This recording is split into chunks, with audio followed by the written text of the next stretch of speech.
शिव शंकर को जिसने पूजा उसका ही उद्धार हुआ, अंतकाल में भव सागर का उसका ही बेड़ा पार हुआ।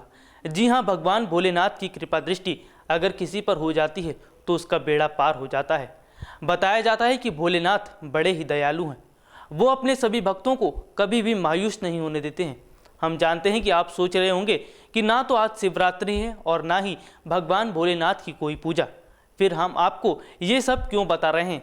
दरअसल भोलेनाथ के बारे में आज हम आपको इसलिए बता रहे हैं क्योंकि आज हम अपनी रिपोर्ट में भगवान शिव से जुड़ी जो जानकारियां आपको देने वाले हैं उसे देखने के बाद आप चौंक जाएंगे कि आखिरकार ऐसा भी हुआ था। नमस्कार, मैं हूं राहुल शर्मा और स्वागत है आपका हमारे इस खास प्रोग्राम में। आज हम आपको बताने वाले हैं कि किन वजहों से भोलेनाथ को भांग पीना बहुत पसंद है। अगर देखा जाए तो शिवरात्रि के दिन भोलेनाथ को ज़्यादातर भक्त भांग चढ़ाते हैं, लेकिन क्या आपको पता है कि भांग के पीछे बहुत बड़ा राज छुपा हुआ है। आइए आपको दिखाते हैं कि आखिरकार भोलेनाथ का भांग से क्या रिश्ता है और क्यों ज़्यादातर लोग भोलेनाथ को भांग चढ़ाते हैं। भांग एक ऐसा नशा है जिसका सेवन अगर इंसान कर लेता है तो वो अपनी सुध-बुध खो बैठता है। उसे होश ही नहीं होता कि वो कहाँ पर मौजूद है और वो क्या बोल रहा है। वैसे भांग का सेवन शिवरात्रि के दिन भी खूब किया जाता है। इतना ही नहीं, कई अवसरों पर लोग इसे दूध में मिलाकर इसका सेवन करते हैं और इसका आनंद उठाते हैं। पौराणिक कथाओं के अनुसार बताया जाता है कि एक दिन भगवान भोलेनाथ, माता पार्वती और गणेश जी सभी साथ में बैठे हुए थे और उस वक्त सभी खुश नजर आ रहे थे। भगवान भोलेनाथ सृष्टि के बारे में माँ पार्वती से बात ही कर रहे थे कि अचानक माँ पार्वती ने उन्हें कुछ ऐसा कह दिया कि भोलेनाथ नाराज हो गए। वो गुस्सा होकर कैलाश से दूर चले आए।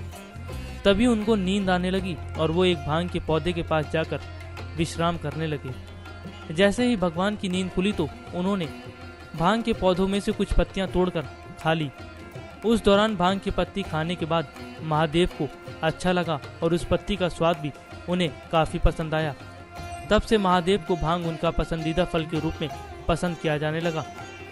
वहीं दूसरी कथा के अनुसार समुद्र मंथन के दौरान अमृत से पहले विष निकाला था, जिसे भगवान शंकर ने अपना भोग बनाया। विष पीने से उनकी स्थिति बिगड़ गई और उसके प्रभाव को शांत करने के लिए भगवान शिव को भांग दी गई। इसके बाद उनके साथ भांग का नाता जुड़ गया। आपने कई बार देखा होगा कि श्रद्धालु जब महादेव की पूजा करते हैं तो उस दौरान वो उन्हें भांग जरूर चढ़ाते हैं। इन्हें महादेव, भोलेनाथ, शंकर महेश, रुद्र, नीलकंठ के नाम से भी जाना जाता है। भगवान शंकर को हिंदू धर्म में संहारक की उपाधि भी दी गई है। मानवों के विज्ञान के आधार पर जब भी समाज में ठहराव आता है तो भोलेनाथ समाज को हिलाते हैं ताकि परिवर्तन आता रहे और समाज एक पड़ाव पर स्थिर ना हो। शिव की भूमिका महाकाल के साथ काल में भी अहम है। इसके अलावा भगवान शंकर को अच्छे बुरे या सही गलत का भगवान नहीं माना जाता है। सभी शक्तियों को समान नज़र से देखने के कारण उन्हें भोले भंडारी कहा जाता है। बताया जाता है कि महादेव इतने भोले हैं कि वो राक्षसों की तपस्या देखकर उन्हें मनचाहा वरदान दे देते थे और इस कारण राक्षस पृथ्वी पर अत्याचार मचाते थे और लोगों को परेशान किया करते थे। सबसे बड़ी बात तो यह है कि जब समुद्र मंथन किया जा रहा था तो उस दौरान विष से भरा एक घड़ा निकला था, जिसमें सभी देवतागण इस बात से परेशान हो गए थे कि अगर ये विष जमीन पर गिर जाता है तो सारी सृष्टि का नाश हो जाएगा, कोई भी नहीं बच पाएगा।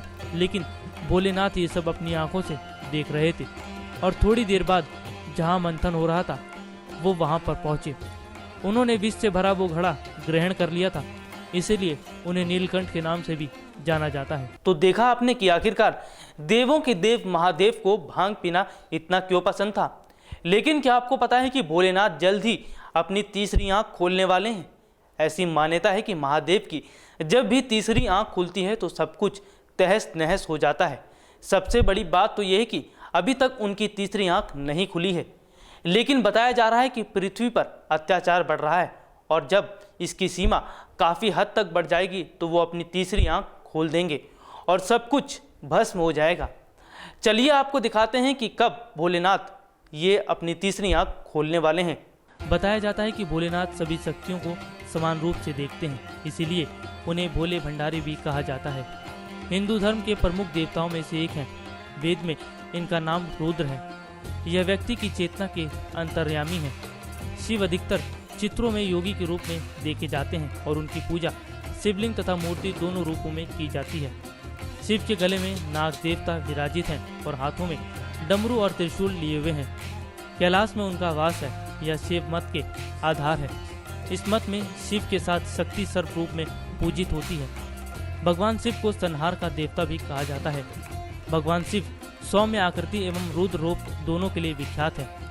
अन्य देवों से शिव को भिन्न माना गया है। सृष्टि की उत्पत्ति, स्थिति एवं संहार के अधिपति शिव हैं। त्रिदेवों में भगवान शिव संहार के देवता माने गए हैं। शिव अनादि तथा सृष्टि प्रक्रिया के अधिक स्रोत हैं और यह काल महाकाल की ज्योतिष शास्त्र के आधार पर है। शिव का अर्थ यद्यपि कल्याणकारी माना गया है, लेकिन वे हमेशा लय एवं प्रलय दोनों को अपने अधीन किए हुए हैं। शिव अपने इस स्वरूप द्वारा पूर्ण सृष्टि का भरण पोषण करते हैं। इसी स्वरूप द्वारा परमात्मा ने अपने ओज व उष्णता की शक्ति से सभी ग्रहों को एकत्रित कर रखा है। परमात्मा का यह स्वरूप अत्यंत ही कल्याणकारी माना जाता है, क्योंकि पूर्ण सृष्टि का आधार इसी स्वरूप पर टिका हुआ है। अधिक पुराण शास्त्र और ग्रंथ खंगाला जाए तो भैरव भी भगवान शिव का रूप है। मंदिर में उनको जो चढ़ाया जाता है वो मदिरा चढ़ाया जाता है, इसलिए भगवान शिव के साथ बहुत सारी ऐसी तर्क जुड़े हुए हैं जो उन्हें धर्म से एक विशिष्ट जगह देते हैं। वाकई में देखा जाए तो भोलेनाथ बड़े ही दयालु हैं। तभी तो उन्होंने लोगों की जान बचाने के लिए जहरीले विष का ग्रहण कर लिया था। वैसे तो हम सभी जानते हैं कि महादेव कैलाश पर्वत पर रहते हैं, लेकिन क्या आपको पता है कि उस पर्वत के निकट आज तक कोई भी नहीं जा पाया है। गौर करने वाली बात तो यह है कि अगर कोई वहां पहुंचने की कोशिश भी करता है तो कैलाश पर्वत के आसपास जो शक्तियां हैं वो उनको रोक लेती हैं। बताया जाता है कि वैज्ञानिकों ने भी इस बात का शोध किया, इस पर्वत पर ऐसा क्या है कि कोई वहां तक नहीं पहुंच पाता है।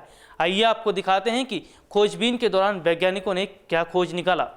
वैज्ञानिकों ने जब इस बात की छानबीन की तो उन्हें कुछ भी समझ नहीं आया कि आखिरकार इंसान वहां तक पहुंच क्यों नहीं पाते हैं। लेकिन छानबीन के दौरान उन्हें पता चला कि दुनिया में एक्सिस मून नामक अवधि होती है और ये जमीन से आसमान तक संबंध का एक बिंदु है जहां चारों दिशाएं एक साथ मिलती हैं। उनका कहना है कि एक्सिस मून पर अलौकिक शक्तियां स्थापित हैं और इन शक्तियों के जरिए इंसान संपर्क साझा कर सकते हैं। हैरानी वाली बात तो यह है कि ये शक्तियां कहीं और नहीं बल्कि कैलाश पर्वत पर हैं, जहां अन्य शक्तियां रहती हैं। अगर ऋषि मुनियों की बातों पर नजर दौड़ाई जाए तो इस बात का पता लगाना आम इंसान के बस में नहीं है कि वो कैलाश के रहस्य का पता लगा सके। उनका कहना है कि इस पर्वत पर साक्षात भोलेनाथ जल्द ही विराजमान होंगे, इसीलिए यहाँ तक कोई नहीं पहुँच पाए हैं और ना ही वो पहुँच पाएंगे। आपको बता दें कि कैलाश पर्वत की ऊंचाई 6714 मीटर है। भले ही कैलाश पर्वत माउंट एवरेस्ट से ऊंचा नहीं है, लेकिन अगर इसके आकार की बात करें तो इसकी आकृति बड़ी ही खूबसूरत है और इसकी आकृति देखकर हर कोई हैरान हो जाता है। वैसे माउंट एवरेस्ट जैसे ऊंचे पहाड़ पर कई लोग जा चुके हैं, लेकिन कैलाश पर्वत पर पहुंचने की हिम्मत किसी की नहीं हो पाई है। वाकई में ये भोलेनाथ का चमत्कार ही है कि इस पर्वत पर आज तक कोई भी नहीं पहुंच पाया है। लेकिन ये बात पुख्ता तौर पर तो नहीं कहा जा सकता कि भोलेनाथ इस पर्वत पर विराजमान होंगे या नहीं, लेकिन ऋषि मुनियों की बातों को भी झुटलाया नहीं जा सकता है। लेकिन भोले भंडारी की कृपा दृष्टि हम सभी पर है और जिनके ऊपर भी उनकी कृपा दृष्टि जिस पर भी हो जाती है उसे किसी भी दुख तकलीफ नहीं होती है। भगवान शिव को संहार का देवता कहा जाता है। भगवान शिव सौम्य आकृति एवं रौद्र रूप दोनों के लिए विख्यात है। अन्य देवों से शिव को भिन्न माना गया है। सृष्टि की उत्पत्ति, स्थिति एवं संहार के अधिपति शिव हैं। त्रिदेवों में भगवान शिव संहार के देवता माने गए हैं। शिव अनादि तथा सृष्टि प्रक्रिया के आदि स्रोत हैं और यह काल महाकाल ही ज्योतिष शास्त्र के आधार पर है। शिव का अर्थ यद्यपि कल्याणकारी माना गया है, लेकिन वे हमेशा लय एवं प्रलय दोनों को अपने अधीन किए हुए हैं। आज हमने आपको भगवान भोलेनाथ से जुड़ी जो महत्वपूर्ण जानकारी आपको बताई, उसे जानने के बाद आपको महादेव के बारे में बहुत सी नई चीज़ों का पता चला होगा। आज के लिए इतना ही। अगली बार ऐसे ही नई जानकारियां लेकर आपसे दोबारा मुलाकात होगी। तब तक के लिए इजाज़त दीजिए। नमस्कार। Subscribe now to receive new updates, reviews and news.